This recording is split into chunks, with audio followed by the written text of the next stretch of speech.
meniki эмесе biraz жооп берип кое берем машалла.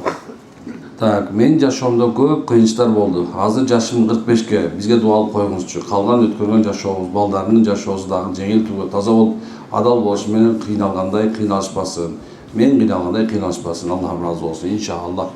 Эми адамдардын тагдыры бар го. Алла Таала тагдырды ар бир инсандыкын өз-өзүнчө жазган. Мына жерде отурганыңардыкы бирине бири эч качан окшош болбойт, унутпагыла. Субханалла, окшош такыр болбойт. Мисалы, аялдан сыноо келет дей турган болсоң, ал сен кандай болсоң ошондой эле аял келди да. Күйөө менен сыноо келет десеңерчи, сен кандай болсоң күйөөң ошондой бол да. Орусча айтканда два сапога пара деп коет го. Буну экөө сөзсүз окшош эле келет да эч качан. Сен идеальный болуп, тиги болсо дитор келип калгандыгынан эмес да. Бул деген сөз тагдыр деп коет. Сен ар бир нерсе сыноосу бар. Кээ бирлер байлык жок болсо, мен сыноо келип калды. Кээ оор келип калса сыноо келип калды дейт. Жок, андай эмес. Ар бир адам көтөрө турган сыноо берилген Кудай тарабынан. Сыноо только көтөрө ала турганчалык болот. Андан аз да болбойт, көп да болбойт, субханалла. Ошол себептен машалла мынекей сизден да жакшылаша өтө бериңиз Кудай кааласа. Мен кээ бирлер айтат, мындай дейт да, мен ушу балдарым үчүн өзүмдү эме кылдым дейт. Курманчылык кылдым. Жок, сен туура эмес кылып атасың, субханалла. Сенин балаңдын өзүнүн тагдыры бар. Сен анын үчүн өзүңдү курманчылык кылып деле башыңды отко сайып кереги жок. Сен туйган максатың ушул эле, сен тарбия беришиң керек, дуа кылышың керек болду. Анын тагдырын сен жазган эмес, өзгөртө албайсың. Түшүнүп атасызбы? Ушул десең жакшылап өзүңөр алып алсаңар, бул дүйнө Алла Таала ар бир инсанды өзүн тозок же бейиште сактоо үчүн гана берилген дүйнө. Башкача эмес. Канча умтулсаң деле кээ бирлер айтат, анда эмне кылалы, жат берип, жок, сен жат деген эч ким жок. Кыймылдап аракетиңди кыла бер. Эгерде ийгиликке жетип калган болсоң, машалла, сонун. Мен сонун бир жакшы сөз үйрөнүп алдым да. Карасаң, бул дүйнөдө ийгилик бул канча бийиктикке жетсең дейт, бийиктикке жетсең, бул сенин жетишкендигиңдин бир белгиси эле болот дейт да. Бирок ошол ийгиликти кармап калуу дейт, ошол адамдын чын адам экенин билет экен да. Кандай адам экенин биле турган нерсе ийгиликке жеткенин билет экен да. Ушундай. Ассаламу алейкум. Бул биз үйгө кирген эле. Так, мону учурда.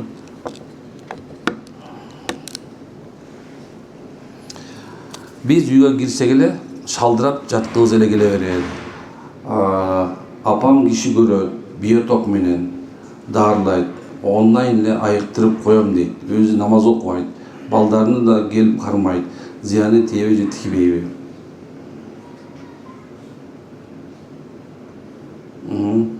Анда бир үйүңүзгө Кур'ан окуп коюңуздар, машалла. Анын үйүңүздөргө даватчыларды тосгула, жанагындай мастурат жамаат деген бар го. Ошолорду тоссуңар, иншалла. Кудайым буйрса, үйүңөр тазаланып калат калса.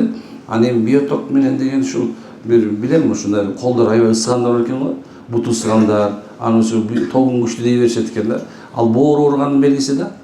Негизинечи боор ооруган адамдын буту колу ысый берет да. Ошон себептен боорун дарылап коелу, паңар биоток кетип калат, иншалла. Мен күнөөлүү болбосом деле кечирим сурай берген жагым бар. Эгер ошондой кечирим сурап койбосом өзүм жей берем. Кандай кеңеш бересиз? Да, кеңешим ушул экен. Дайым эле ушинтип кечирим сурай бергенсиз, машалла. Менде бир адатым бар, кечирим сурай берем да. Эмне үчүн анткени себеп бул кечирим суроо деген бул айып эмес. Бул адеп. Түшүнөсүзбү? Бирөөдөн кечирим сурап коюу бул айып эмес, бул адеп. Кээ бир эркектер мага айтат да, мен дейт ушул мындан эме кылгандан дейт, сынып калгандан эме мен намыс дейт мен үчүн дейт. Аялыман кечирим сурап коюш намыс дейт. Кээ бир аялдар болсо өзүнүн күйөөсүнөн кечирим сурап коюштундай андан бетер намыс көрөт да. Бул ушундай нерсе, ал адамдын ыйман деңгээли же болбосо ошонун жашоосундагы кандай анын адебинин белгиси эле ошол болуп эсептелет. Макулбу? Пайгамбарыбыз саллаллаху алейхи вассалам өзү кечирим сураган аябай жакшы көргөн адам болгон. Даже кээ бир алымдар айтат, пайгамбар саллаллаху жатаарда ушул сөзсүз кайсы аялдын жанында болгон болсо, андан да кечирим сурап коет эле. Кара, дагы бир хадисте келет, Айша энебизге пайгамбар саллаллаху алейхи вассалам түн ичинде туруп атканда, Айша энебизге төшөктөн тураардан мурда, сиз мага эгер уруксаат берсеңиз, мен Роббим менен байланышайын, мен түнгү намазга турайын, кыямул лайлга турайын. Уруксаат берсеңиз деп пайгамбарыбызга Айша энебиз уруксаат деп аткан да, туруңуз деп. Көрдүңүз кандай жесе. Пайгамбар субханалла, өзүн жашыганча, аялын жашыганча, ошондон да кечирим сурап, уруксаат сурап аткан, үзүр сурап аткан, турайын депчи. жылуу төшөктөн жаныңыздан турсам болобу деп сурап атканда бул адеп болуп эсептелет машалла. Монча айтпаган. Мен 2 жыл мурун турмушка чыккам, бирок менден мурда 3 аял алып кетиргенин кийин билдим. Абдан сараң адам экен, башкаларга акчаны чачат, мага келгенде жок деп сөгүнөт. Бизге көңүл бурбайт. Абдан көңүлүм калды. Ажырашсам күнөө болбойбу? Күнөө болот. Күнөө болот да, субханалла. Ажырашуу өзү күнөө өзү. Мындай күнөө дегенде кандай түшүндүрөм силерге? Алла Таала талакты жаман көрөт. Бирок ошол мезгилде бул саат берилген. Туура, кээ бир убакта сезим келишпей калат, кээ бир убакта дагы нерселер келишпей калат. Анан адамдар ар кандай нерсе менен талаш тартышы болушу мүмкүн. Шариятыбызда жабышып эле жашай бер деп айтпайт да. Эгерде болбой калса, мындай эч кандай уруш талашы жок, мындай бир талаша турган нерсени мындай кылбастан, элдин баарын ызы чыгылбай, мынекей жакшынакай бирин жарашканга аракет кылып көргүлө, болбосо ажырашкан деп эле бул саат берет. Бирок эми кээ бир нерселер бар, мисалы күйөөм сараң анан 3 аял алган экен деп эле кетем деген өзү туура эмес да. Бул мына акылга сыйбаган нерсе да. Анан эми мындай алким кээ бир убакыттарда биздин мындай эмебиз бар да, ачууланганда керек болсо 1 сомду деле кошунасына берип атса, $1,000,000 берип аткандай көрүнө берет да. Кыргызда сөз бар да, ачуу душман акыл дос дейт. Ачуу душман акыл дос дегени бул ачууга алдырыйбы деген сөз, туурабы? Ошол себептен биз молдолор эч кимди ажыраштырбайбыз. Мен канча болсо жок ажырашпа, чыда түт деп отура берем да, сабыр кыл деп элечи. Анан качан экөө менен отдельно отуруп сүйлөшкөндөн кийин анда сен мындай кыл деп айтам да. Ушуну учуп атасыздарбы? Ошол себептен машалла жеңе бул байкеден ажырашпай эле коюңуз. Монекен анан байкеге алып жакшыраак дагы мамиле кылсаңыз, 3 аялды эмнеге кетиргенин сурап алып, акырын неме кылгандан кийин досум менен аманат эле келинчем экөөбүз тең 5 мал намаздабыз. Үйлөр, бут кийимдер чачылып калат, өзү эле жооп берип коюңузчу, эмне болушу мүмкүн? Бут кийим үйлөр чачылып калат, өзү эле.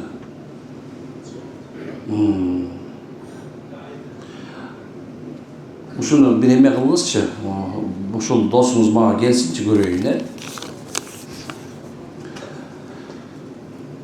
Bir үйгө барсам, ушундай экен. Барсам, үйүндө ушундай аномалия боло берет экен да. Мындай жанагындай эмелер учат экен. Тарелкалар учат экен, жанагындай кинодо, мультфильмде. Анан ушундай айтып барышты. Бардым, окусам эчтеке эле жок экен, субханалла.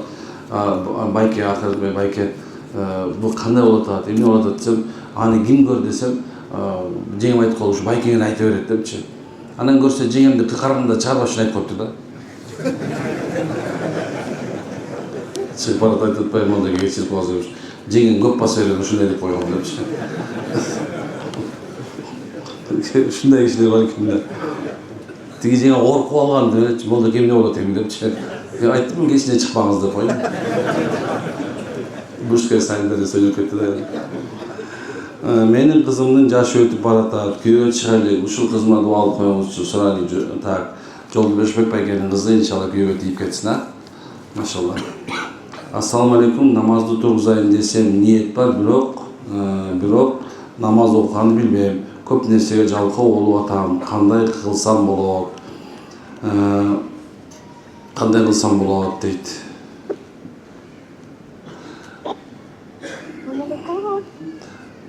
Az birazdan çağırmayın. Bu yemeğe de. Tak. Namaz turguzayın deptir belki. Bирок namaz okuganды bilbeyt eken. Так, көп нерсе жалкоо болуп атам дейт. Ошону биргеле, демек намазга да жалкоо болуп атканы келе. Машалла, демек сиз 3 эле даватка чыгып кетишиңиз керек экен. 3 күн даватка кеткиле. Мына макулду сиз эң жакшы советим, мисалы мына көпчүлүк эркектерге айлангандар, силер мындай аялдын түйүндө жүрүп, аял болуп калгансыңар да. Жалаң эле аялыңардын жанында жүрүп эле, беш тебе деп атып, баарыңар тең мындай жарты аял болуп калгансыңар. Ошондой аялдай мышление кыласыңар. Ошондой таарынасыңар. Ошондой эме кылыңар келет. Ошол себептен мындай 3 күн жалаң эркектер бар чогулуп алсаңар, бирөө коңурук тартат, бирөө буту шуба болот, бирөө коңгусун сасыйт. Анан мындай ошондой эркектер анан отуруп грубый тамак жейсиңер, машалла. Анан кийин бир аз халка болуп туруп алып, анан эркекче сүйлөшөсүңөр, машалла. Электричке жакшы же болсо бензин жакшы депчи. Мындай жүрөгүңөр башка тарапка бурулуп келет да. Макулбу, анан ошол мезгилде жалкоолук кетип, жашоого кызыкпайды болот. Макулбу, мен даватты негизи аябай жакшы көрөм да. Андай айта берем, даватка чыккыла, дават кылгыла, баргыла. Көп чыккыла субханалла. 3 күн, 40 күн, 4 ай чыга бериңер машалла. Эч качан зыян таппайсың.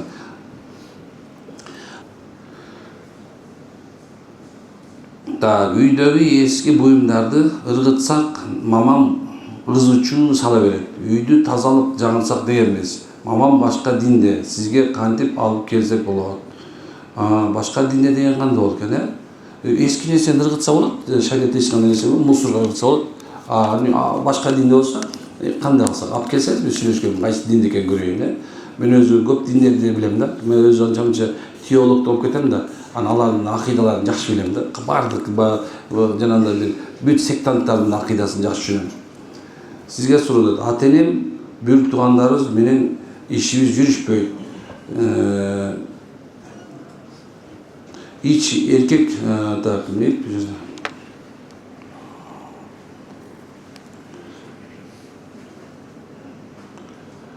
так, эркек бир туугандар үйлөнө элекпиз. Эжем ажырашкан, эмне кылсак болот дейт. Так.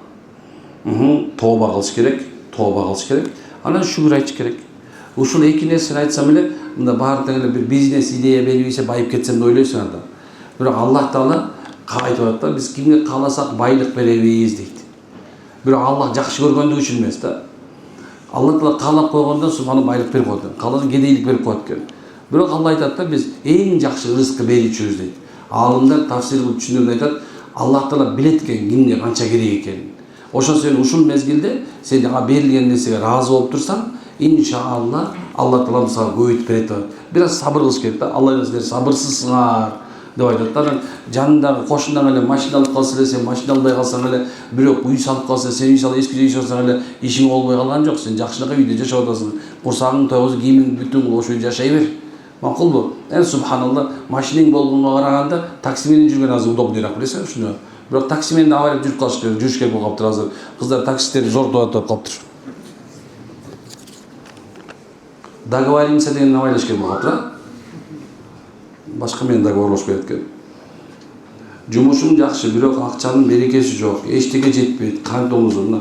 Бул жерде айтып атат мынакей мына. Жумушу жакшы экен, акча табат экен, бирок эмне экен? Эми мындай айтканда субханалла жетпей жатат экен да. Бул акча деле таппайт экен, иши жүрүшпөйт экен, субханалла экөөнү бир эле сурабай койду сарыбы. Бирөөнү Алла акча берип туруп берекесин алып койду, бирөөнү Алла Таала аз акча берип койду. Карасаң, бирок эмнеге баары жетип атат экен. Демек, көп акча тапкан адам бул бактылуу эмес экен, туурабы? Мына бул сурдан билип койсок болот да. Ошол себептен машалла экен, бул нерсеге көңүл буруп, баарыңар истигфар, астагфирулла, анан кийин Алла шүгүр деп үйрөтүш керек. Ал мен ыраазымын, шүгүрмүн дегенге. Так, устаз, мен ажырашкан жолдошум жообумду берем, бирок эч кимге бербейм, меники болосун дейт да. Так, жообун берген, бирок эч кимге бербейм, меники болосун дейт. Бирок өзү мени менен жашабайт. Коркуткандан башка эч нерсе кылбайт. Балдарыбыз жок, жарашып кетейин деп аракет кылдым, бирок жарымдан бери эмне кылаарымды билбей калдым. Алла ыраазы болсун.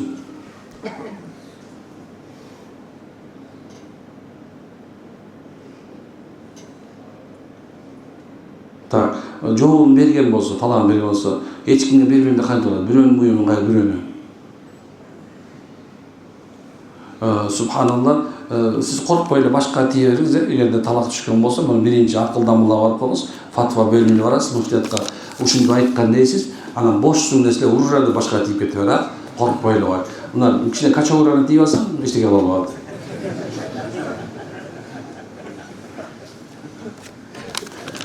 Аялдарга чоң болгон эркектердин баардыгы эле андай жанагындай аялын сабап, грубый болгон нерсе бар дечи, жон коркок болот да. Башкалардын түйүндө эчтеке кыла албайт да. Катын эле мындай айгыр боло алат да, башка эч нерсе болбойт. Анан кийин мындай бир башкача болот да, көбүнчө. Так, менин харакатым оңой, жаман демек, менин Характерим оңой. Жоқ, оңой дейді. Жаман дейді. Ата-энем уруша берет. Мен кыйналып кетип колумду кесем, уруша берем. Ата-энем андан уруша беришет. Өлгүм келет. Оюм бар. Ошол маалы ата-эне туура эмес кылабы же менби? Сен туура эмес кыласың, субханалла. Характериң оңдо, ата-энең түттүрүчү. Сөгүнсөң, урушсаң, өлөм десең урушат да. Характер өзгөрөбү, өмүр бою калабы. Характериң өзгөртсөң болот, иншалла. Чыгып, мага келчи, характер өзгөрбөйт казыр, көрөйүн характериң сен. Мен эч үйдө отургум келбейт. Тайынем, таятам менен жашайм. Чогуу эч алар менен чай ичпейм. Эмне күнөө? Менде жал ата-эне деби. Сенде күнөөдө чогуу чай ичпейт экен. Көп албарсы басат. Gelip dudukturan neyden? Gelip dudukturan, dudukturan. Ушундай жазыптыр да, просто бул эми башкача тил экен да бул. Машаллах. Так, после развода сын уехал к отцу на каникулы. После не захотел возвращаться. Не видели семейство, когда наконец встретились в тот же день. Его отец позвонил и потребовал, чтобы он вернулся. Сын ответил, что хочет побыть с сестрой, но на это отец ответил, если останешься, чтобы больше ко мне не переезжал. После возвращения перестал отвечать на мои звонки, как ислам относится к тому, что отец настраивал против мамы. Спасибо. Так, бул жерде айта турган нерсе ушул. Шариятыбызда субханалла балдар өзүлөрү дагы мындай кандай десем, кимдин жанында болушун чечсе да болот. Бул бир. Бирок негизинде эгерде эркек менен ажырашып келе турган болсо, бул балдар негизинде атасында болот. Шарият өзү атасына карайт да. Анан эми бирок апасына көрсөтпөй коюу, же болбосо анын жанына бардырбай коюу деген туура эмес. Макулбу? Ага дагы тиге да бара берет. Балдар күнөө эмес. Өкөгө урушсаң, өкө урушту, өкө талашты, өкө ажырашты. Бирок балдар ажырашпайт, макулбу? Анан мисалса, эгер энеси менен кетсе, анда атасы ошол балдардын багышы милдет болуп эсептелет. Машалла, тажап кеткен жоксарбы? Так, азыр. Аллахка ишеним, мусулман кызмын, бирок медитацияга дагы ишенем. Качан мээмде ишенич установка болгондо сөз ошол нерсеге жетем. Же аламын. Дин менен психология бири-бирине байланыштабы жана медитация кылган туурабы? Рахмат. Жок, субханалла. Медитация деген нерсе туура эмес. Түшүнөсүзбү? Медитация деген нерсе туура эмес. Аны намаз оку. Психология деген нерсеге кирип алды азыр. Мынакей ишенесиң, мынакей калп айткандай болбойун. Кыргызстанда мына көчө мен көрдүм, 14 000 ажырашуу бар экен. 14 000 ажырашуу бар экен. Анан субханалла канча айдабы же болсо жылда каралбай албан. Бирок 14 000 киши ажырашат экен. Соттор кармап атып, эптеп атып ажыраштырбай деп атып, ошондо 14 000 ажырашып кетет экен. Анан соц опрос жүргөндө эмне болуп ажырашып кетет? Ошонун баардыгына күнөөлүү психологдор болгон. Жана психологдор бар го. Ошолор болгон. Сен күйөөңүз менен жашай аласың. Сен ал кыйнап коюптур. Ал абьюзер экен. Ал сенин жашооңо тоскоол болоттур. Сен да кыла аласың, сен да жете аласың деп отуруп, субханалла 5 баласы менен 10 баласы менен субханалла ажырашты дебишкен. Ошол сен айтып атам, айланайындар, субханалла, психология деген нерсе бул кереги жок нерсе. Мурун билбейм, эми кичинекей кезибизде мисалы бизге мындай жанагындай детский насилие, детский травма деген болгон эмес. Анда бул жердин баары жинди болуп калмакпыз да. Биздин ата-энебиз сабаганды көрсөңчү. Чында жинди болуп калмакпыз бул жерде. Андай баарына детский травма менен жүрөсүң азыр чөжөчү. Эми азыр ушундай нерсе, мурунку байкелер аялдарын сабап аткан, журкап жүргөн көргөнгөрдөчү, азыр аялдар төгүлүп калмак да. Айтайын деген нерсемчи, эми туура мурунку менен жашаган болбойт. Башка заманда экенбиз. Бирок айланайындар, субханалла, психология түттүрүчү. Сен акылдуу же мындай кандай десем, сен акылыңдын жеткен чеги ушул деген сөз да. Адам өзү акылы, Кудай Таала акыл берген. Бирөөнүн акылы менен жашабайбыз биз. Мисалы биздин мусулмандар, биз субханалла Аллах берген акыл менен жашап атабыз. Алла буйрук болгон адеп менен жашап атабыз. Эгерде мындан жок, мен мындай жашабайм десең, анда динден алыс эле болуп каласың. Болгон нерсе кыяматта ошол жөнүндө жооп бересиң. Дин, медитация, психология деген нерсе бар тура. Мындай исламский психология деген нерсе бар. А жерде биз эч качан бирөөнү душман кылбайбыз. Сенин азыркы келип болуп аткан жашооңо сен ата-энең күнөөлүү экен деп айтпайбыз биз. Сенин ушул даражага жеткениңе ата-энеңе ыраазы болуш керек деп айтабыз биз. Түшүнүп атасызбы? Сенин азыр күйөөң бар экен, сенин алдыңда канча аялдын күйөөсү жок деп айтабыз биз. Ушундай нерсе бар да. Анан көпчүлүктөр субханалла ушул азыркы психологдорго бар медитация. Мен баягы бир нерсе туш болдум. Тамыры жок, куйругу бүгүн кесип кете турган кишилер биздин келечегибизди башкарып, биздин жашообузду оңдогусу келип атпайбы. О, 1000 жылдан бери келаткан динибиз бар, каада салтыбыз бар, өзүбүздүн үрп адаттарыбыз бар. Ушул нерсе бизди тарбиялабайбы? Эмне үчүн тетияктан мен Европанын баланча деген шаарынан психологияны үйрөнүп келип, ошондой ийгиликке жеттим деп эле кооз сүйлөп койсо эле баарыңар эле жиндүү болуп атасыңар го. Бир акчаны өзүңөр бересиңер, барып оңолуп кел депчи, сен эле окуп коесуң, ана десе оңолуп кое берет. Ай, таңыр. Ушул эле заманда төрөлүп, анан ушул заманда өлүп калган ыраазымын да. Кийинкилери жалко да. Калуулуу айткандай, ар жагы туманда ушучу. Коркуп атам азыр. Баягы көлдөн келатып калгыл ойлоядым, ушу мүрзөсүнө Куран окуйн дедим. Өтүп кетип калыптыр мытаңы. Баягы жол жаңызалып калып, тиги көрүнбөй калыптыр. Рахмат айтмакмын ошо кишичи. Окуп көрдүм субханалла. Мындай бир жакшылыктын жарчылары деген китеп чыгыптыр. Окуп көрүп, ой тимел жыргадым. Өзүмдү көрдүм ошол китептердечи. Өзүмдү, мисалы, азыркы заманымды көрдүм. Тооба кылдым ай.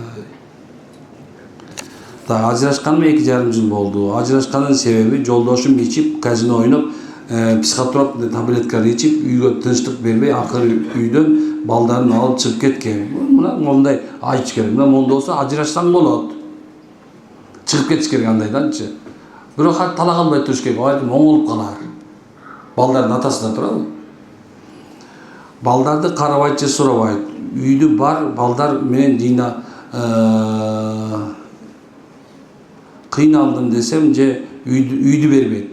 Талагын сурасам аны бербейт. Жарашайын деп аракет кылсам ошол боюнча оңолбогон. Эмне кылсам болот? Баарысына чыдап балдарым үчүн көздү жумуп жашай берейин десем, өзүм билбеген акыбалда келип катуу уруп койсочу деп корком. Кандай аракет кылсам туура болот? Кеңеш аябай зарыл устазы. Сиз ушу балдарыңыз менен башка күйөөгө тийбей эле пока жашап туруңуз, да? Мен айтам, түрүдөн үмүт үзбөш керек дайыма, ажырашпай эле жөнүндө тура туруңуз. Анан субханалла, чин балким мас болуп же наша чегип койгон акыбалда өлтүрүп койсочу. Анан бир тууганыңызга айтып, бир балким субханалла, бир туугандарыңыз жакшы болсо, ошолордон бир аз кичине жардам алып туруңуз, Анан бирок ажырашпай туруңуз. Ажырашып кеткенде эмнени жыргайт адамчы?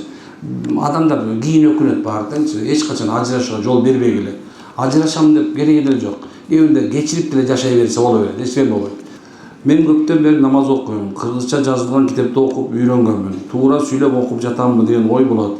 Арабча билбейм, намаз окуган туура окуган болобузбу? Алла ыраазы болсун. Эми пока дагы болсо иншалла убактыңыз бар, арабча үйрөнө бериңиз. Арабча үйрөнгөнгө чейин сизге туура боло берет. Анан арабча үйрөнгөндөн кийин бул кыргызчаңыз туура эмес болуп калат да, шариат өтпөй калат. Шариатка азыр өтүп атат, кийин арабча билгенин өтпөй калат. Макулду? Кийин өтпөй калат экен, арабча окубай койгола берет, тоогу?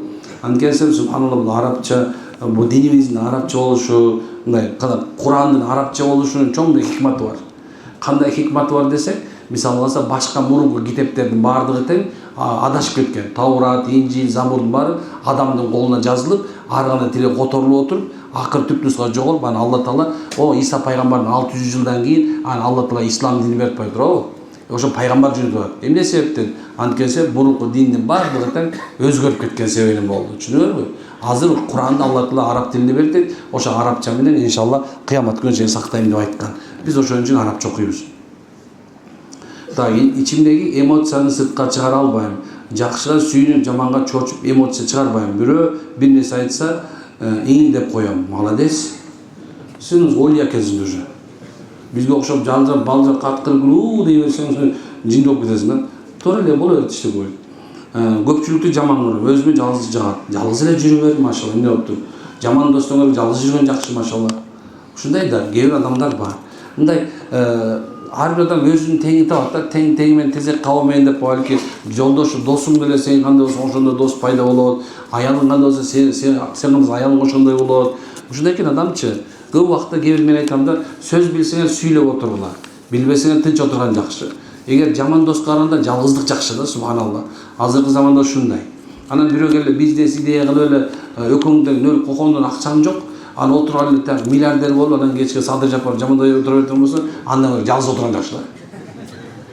Чын. Андан бирөө жанында бирөө стимул берип, кой дос, монда иштейли кел деп. Акча жок болсо кетмен чаап, бирөө бар иштеп акча таап, мындай кылалы десе бир жөн отуруп алып анан кийин, "О, жер эле мен сени ичем" деп отура берсе болбойт да. Бирок бул дагы бир өңүтүп алышы мүмкүн. Субханалла, балким адамга көз тийгенде да ушундай жалгыздыкты алып баштайсыңар. Бияка келген экенсиз, иншалла 10 күндөн ичинде балким жаркырап, жайнап, жер көктө кайнап, машалла сону сүйлөп калышыңыз мүмкүн, иншалла.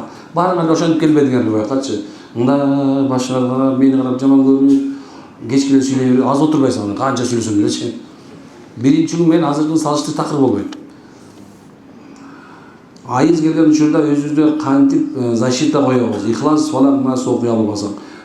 Сизге субханалла өзү сактай берет силерди. Ошо менен зикиринги кыла бергиле. Ла илаха иллаллах, астагфируллах, субханалла, алхамдулилlah. Мына ушуну кыла бересиз, боло берет иншалла. Так, устаз, мен 15 жаштамын. Бияктан кеткенден кийин кыйналчу болдум. Бияк түшүмө кирет. Кетким келбейт. Үйгө барсам жүрөгүм кысылчу болду. Эмне кылсам болот, устаз? Иншалла, атаңыз, апаңыз менен келип турасыз, кысылбай калганга чейин каласа. Ассаламу алейкум. Бир тууганымды баркташ экенин жакшы түшүнөм. Бирок эжем мен жөнүндө жалган нерселерди бир туугандарыма айтып, мени жаман көрсөтө берет. Кечирип коеюн десем, кечире албай, көңүлүм ооруп жалат болом. Бираз унутам, кайра эстеп жүрөгүм ооруй берет. Кантип кечире алам дейт. Эми мындай айтканда, субханалла, сизде деле бул нерсе бар болуш керек, анткени экөөң бир эле курсактан чыккансың да. Ошон себептен мисалы сизде деле бар, анда деле бар. Бирок мен бир нерсе айтайынбы сиздерге? Адамдар кээ бир убакыттарда өзүбүздү кыйнашыбыз керек болот. Кантип кыйнашыбыз керек болот билесиңерби? Өзүбүздү тарбиялаш үчүн кыйнашыбыз керек. Сен өзүңдү оңдобосоң, сени эч ким оңдоп бере албайт. Кээ бир убакыттардачы миллион жолу дагы дуа айтсаң дагы ошо дуаң сага жардам бербей калат. Билесиңер эмне үчүн? Анткени сен оозуң дуаны айтып атат, бирок жүрөгүң башка жакта болот.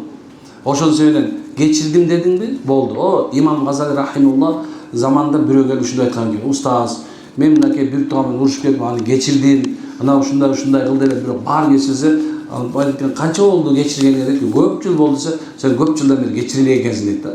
Качан оозуңан ошол адам жөнүндө мен кечирген мындай бир анын айыбын айтып, мен кечирдим деп атсаң, сен дагы деле кечирелексиң деген сөз ал. Оозуңан чыгып аткан нерсегечи. Түшүнүп атасызбы? Ошол себептен өзүңөрдү кээде кыйнаш керек болот. Мен мындай бул нерсе мынтип чыгып кеттим. Айтып берейинби кантип чыгып кеткенин? Айтып берейинби эркектер? Чото уйкуңар келип атат силердин. Даярдангыла. Скоро.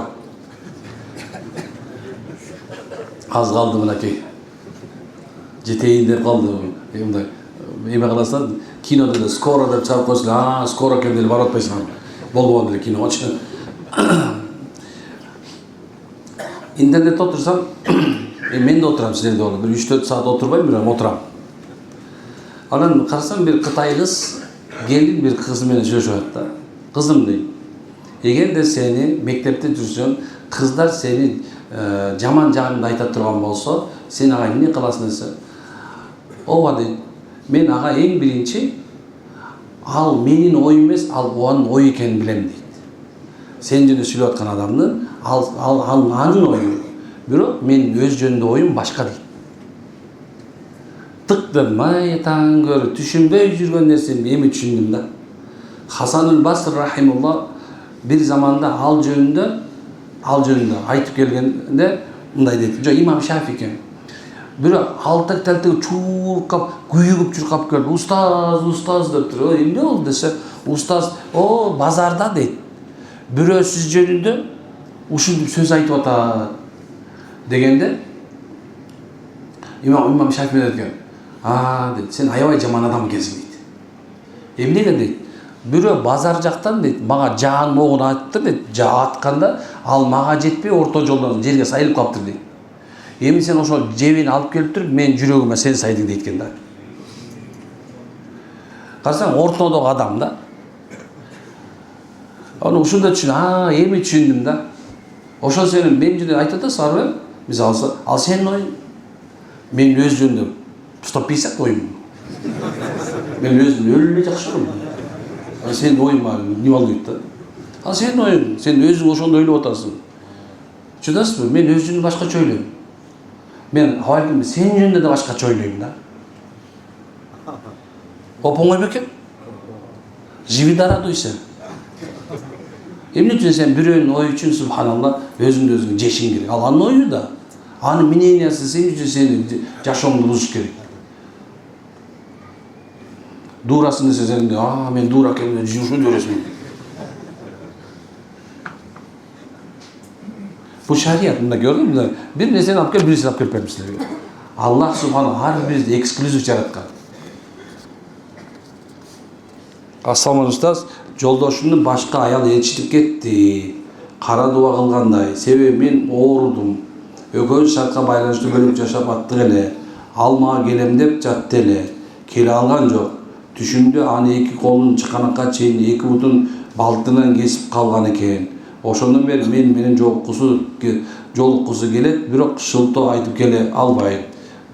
Өзү келбесе деле мына окулуп аткан демдер тийиши мүмкүнбү? Кандай айла кылсам болот? Бөлөк жашап калдык. Каарыганда жардам бер иним. Сизге жөө кайрылсам болобу дейт. Болот, эми субханалла болот. Болот. Башка эле естип кетти дейт.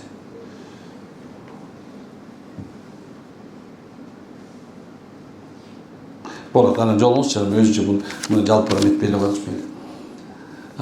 Көбүнчөсү память начар, привычканы жасайт, алыстай иштейт, келген документи бүт элек, диагноз эмне дары жөнөтсөм болот дейт. Көбүнчөсү память начар, привычка жасайт, алыстай иштейт, келген документ бүт элек, диагноз эмне. Бул нервный тиккен да.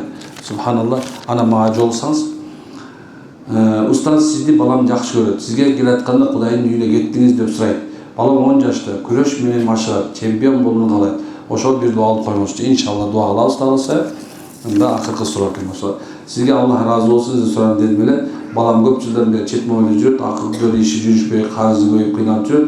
Балама дуа алып коюңуз, ачкан, жолун ачкан жардам кылып коесузга рахмат. Эми жол ача албасак да дуа кылалы иншалла. Жолду Аллах ачат, Алла жабат да. Эмне экен булар? Булар да бар бекен. Көп турбайбы?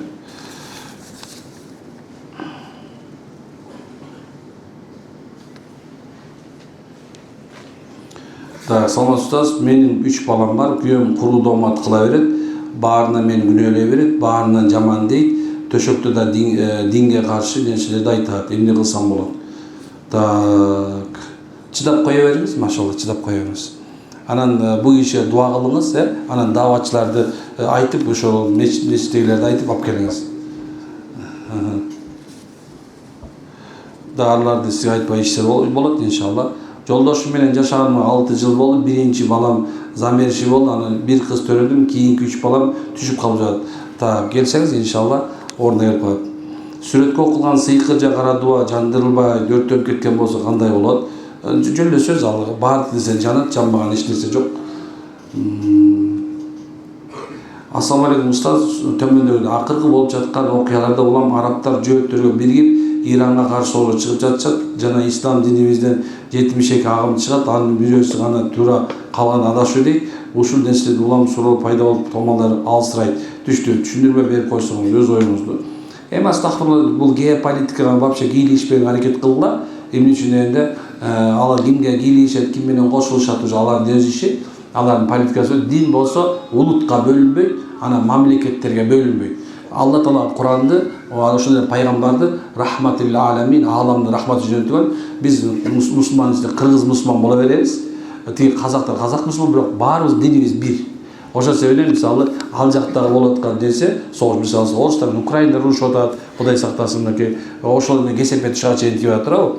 Эми бул жерде диндин тиешеси жок. Дини мисалы Иранды 72-ке бөлүнөт экен, бул бөлүнүп бүткөнбүз уже.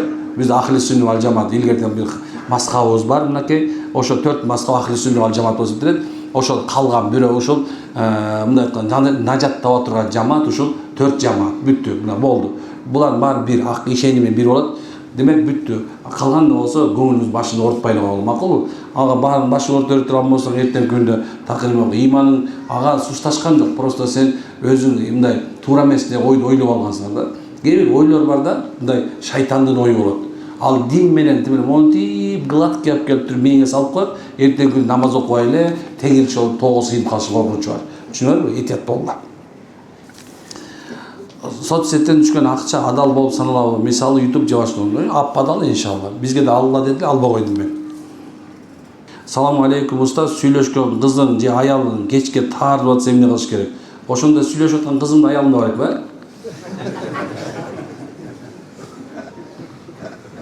Странный вопрос, а? Кыз менен сүйлөшүп, аял менен жашайт окшойт, а? Бирөө күнөө болот. Сүйлөшкөн күнөө болот. Аялың таарынса, молодец, машалла. Жакшынакай бир гүл берип койсо эле болот, нормально коет, макулбу?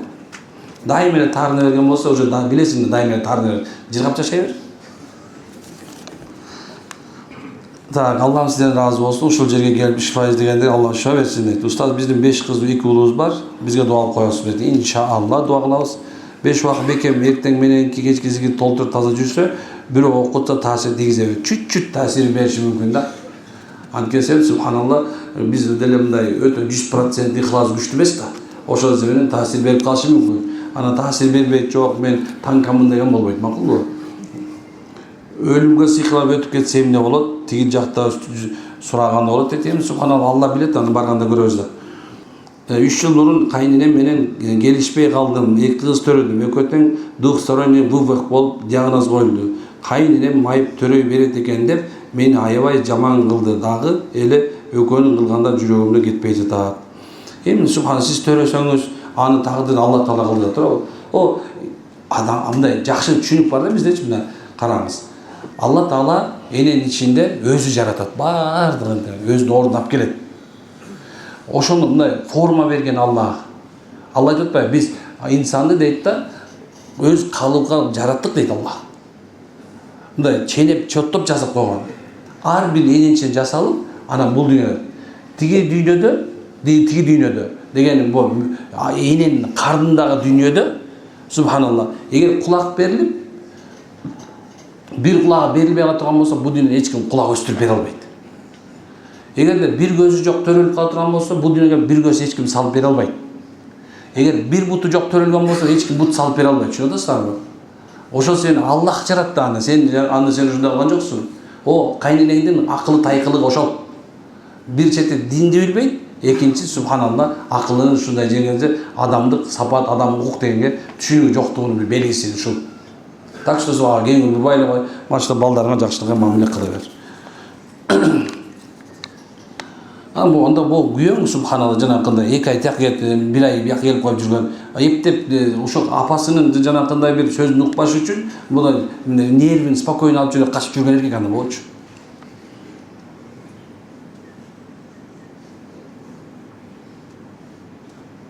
Бул эмне?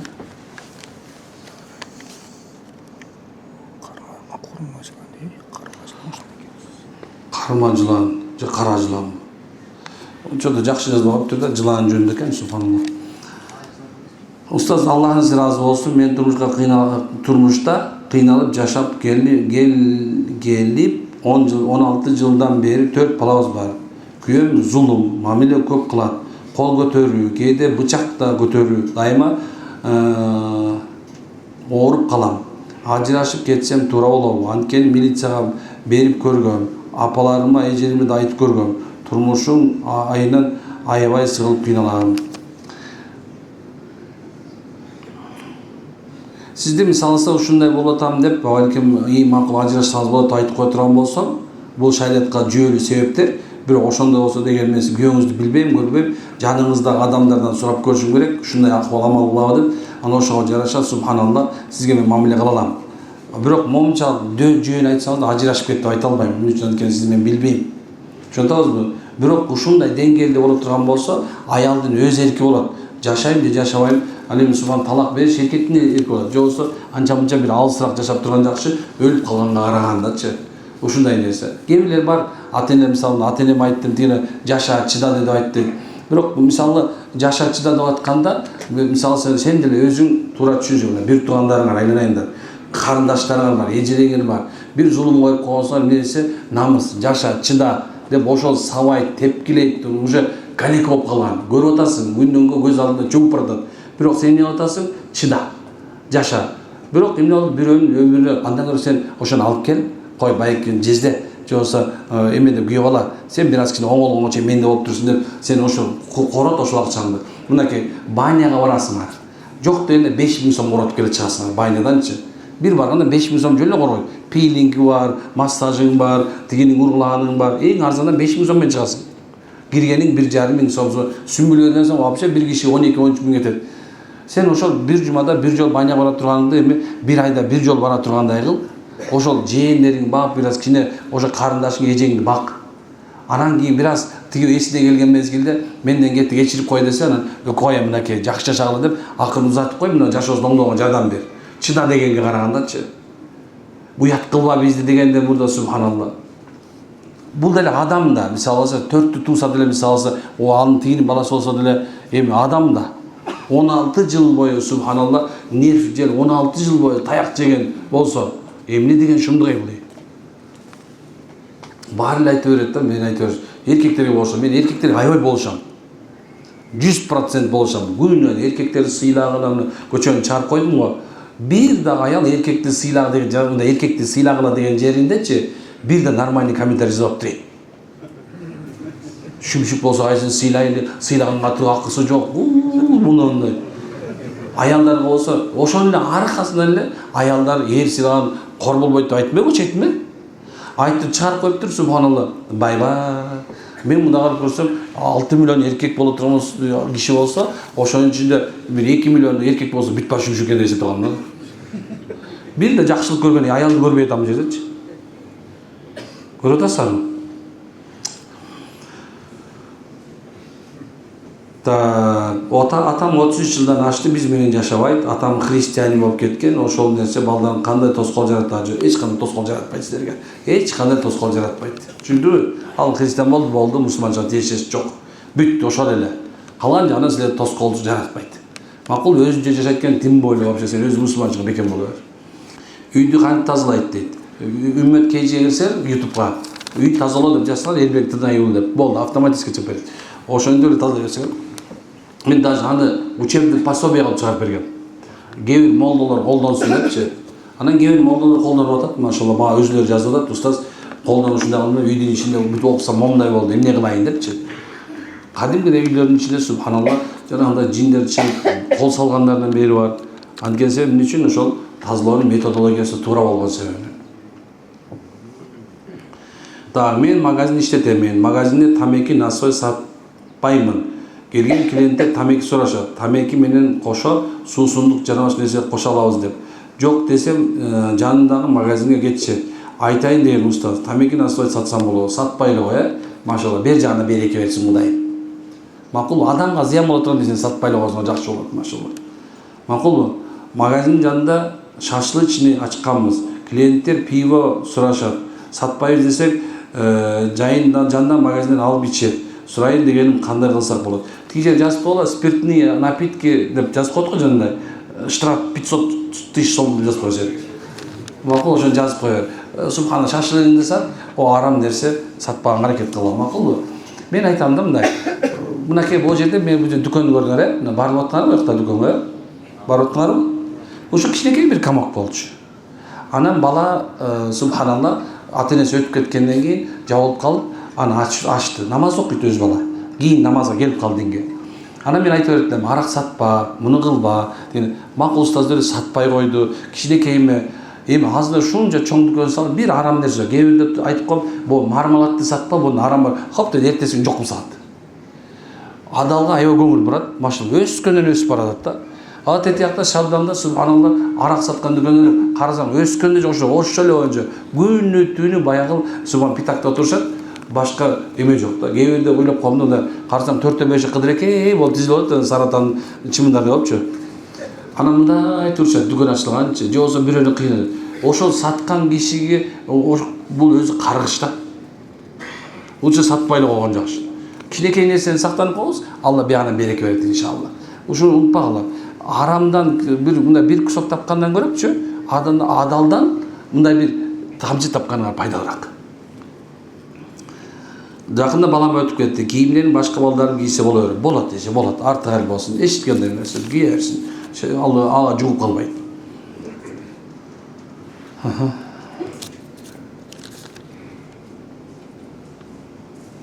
Так, сизге Аллах разы болсун. Амин. Ден соолугуңуз чың болуп, өмүрүңүз узун болсун. Рахмат. Устаз, бул жерди мен Кыргызстандын умрасындай элестетем. Анткени биринчи келгенде эле кереметтүү жер экенин сезгем. Ошондой эле шакирттериңиз сиздин үнү да абдан жагымдуу. Дагы узун өмүр, бекем ден соолук. Дагы бир бала белгилеп кетүү нерсе кызмат кылып жаткан байкелерге да терең ыраазы билдирем. Анткени алар баардык адамдарга бирдей мамиле жасап, өтө кичипейилдик менен кызмат өткөрүшөт. Алла тала баары разы болсун. Рахмат, машалла. Эми Кыргызстан бияк эми умра эмес. Аякка жетпейт, бул ыйыктык жагынан келген 3 эле жерибизде ыйык болот дейт исламда. Мекке Мукаррама, Мадина Мунаввара, андан кийин Машрил Акса, же болбосо Куддусса, биз алса Иерусалимде Машрил Акса. Ушул 3 жерде ыйык болот. Калган жерлердин баардыгы тең субханалла ыйыктыкта жок. Анан касиеттүү деп да айта албайбыз. Мисалы алса, ар кай жакта мазарлар бар, адам касиеттүү деп жүрөт го. Андай эмес, макулбу? Эми бир берекелүү жер болуу керек иншалла. Анткени себеп адамдар келип, ушерде бир шифа таап, адамдар дин үйрөнүп атасыздар. Ошондой эле болушу мүмкүн. Калган жагына келгенде эми Алланын каалоосу менен болот экен. Алла разы болсун чыдамыңыздарга, машалла. Эркектер чыдап атканга разы болуп калдым да кээ бирдечи. Биздин азыркы мезгилде аялдар бизден ашып кеткен. Дин үйрөнүү боюнча. Кайсы жерге барсам, 90% аял болот. 5000 болсо 4900 аял болот. Ошон 100 эркек болот да дайымачы. Анан карасаң эркектер мындай ары карап, бери карап, динди да үйрөнө албайт, дүйнөнү да үйрөнө албайт, субханалла. Эми Кудай инсаф берсин эркектерге. Макулбу? Эркектер азайып бартабыз. О имам Абу Юсуфка ошол замандын халифасы бир китеп жазсаңыз, же болбосо ошо элдин санын алып бериңиз депти. Макул деп анан элдин санын алган мезгилде караса, эркектердин саны аз экен. Анан өзүнүн катчысын чакырып, бул салыштырчы буга десе, мындай карайт экен, салыштырып айткан эркектер аялдардан көп экен. Устаз, бул эмне мындай болуп калды десе, айтат экен, аялдар менен көп отуруп эркектерди аялдарга тегеп койду деген да. Бул чоң бир хикмат, чоң бир даанышмандуулук. Эркектер менен боло турган жерге көп баргыла. Десенен карта ойной турган эркектерди ойлобогула. О, мечиттерге, жума намаздарга, беш маал намазга, машалла, мечитке баргыла. Негизи мечит имандуулардын, эркектердин үйү. Ошол жерге баргандар көп барсаңар, эркек анын чыдыгы мусулман экен деп эсептейбиз биз. Түшүнүп атабызбы? Анан үйдө отуруп алып эле, аялымдын кулак месин жеп эле, субханалла, сен мындай алып койдуң, тиги тишакты мындай жууп койдуң, эмеңди шыпырын тик коюп койдуң, анан жаткызып коюп койдуң деп отура берсең, анда субхан аялдарга кошуп койгон имам Юсуф болуп каласың, макулбу? Мындай да бар карап калдым. Мен тип карап коям, мен конечно, кичине аккуратно алып жүргөндө карап коесуң, бирок мындай карап, анча-мынча чыпчыгый болгон шымдарды кийип алгандар да бул аялга окшошкондо койчу болбойсуң. Анча-мынча сулан короздар так деп коесуң. Бул мажор экен соңу. Ушуну тандап калдым азырчы, мындай карап, бери карачы деп коем. Жаман красавчы болчу. Эми айла жок, эмне кылам эми, субханалла. Аял экенсин айта албайсың. Ошончо эркекке окшошол иншалла. Мен дагы айтам, эркекте болгон жакшы болот. Сүйлөсөң туура сүйлө. Бассаң туура жүр. Кылсаң дайыма аягына чык. Суроо сөз бердиңби? Ошо сөзүңдүн аягына чык. Убада кылдыңбы? Убадаңды аткар. Эркексиңби? Үй бүлөң жакшылап башкар. Атасыңбы? Жакшылап тарбия бер. Түшүнүп атасызбы? Доссуңбу? Чыныгы дос бол. Бейгөтү, төгөтү бол, бар болдуңда, барыңда жакшы, жогунда жок бол, жоголуп кетпе. Түшүнүп атасызбы? Сапарга чыктыңбы? Чыдамкай бол. Эс алып жүрөсүңбү? Таза бол, машалла. Өзүң үй бүлөңдү корго. Коргоонду да билиш керек. Аялдарын коргогондор, булар бейишке кирет. Аялдарын коргобогондор, алардын уят сыйтын карагондор, алар тозокко кирет, ал дайыс болот. Дайыстардан болмогула, субханалла. Баласыңбы? Чыныгы бала бол атаңа. Атасыңбы? Субхан, чыныгы ата бол. Мына ушул эркек. Кудай менен болгон мамилеңде 5 мал баштадыңбы? Эми даканса дайыма 5 малын ток дайыма окугун. Орозоң дайыма бол. Сакал койдум, дайыма кой, субханалла. Ар бир нерседен эркектин айтканы ушул, кылганы ушул дегенде, бу эркек дегенде бир сөздө болуш керек да.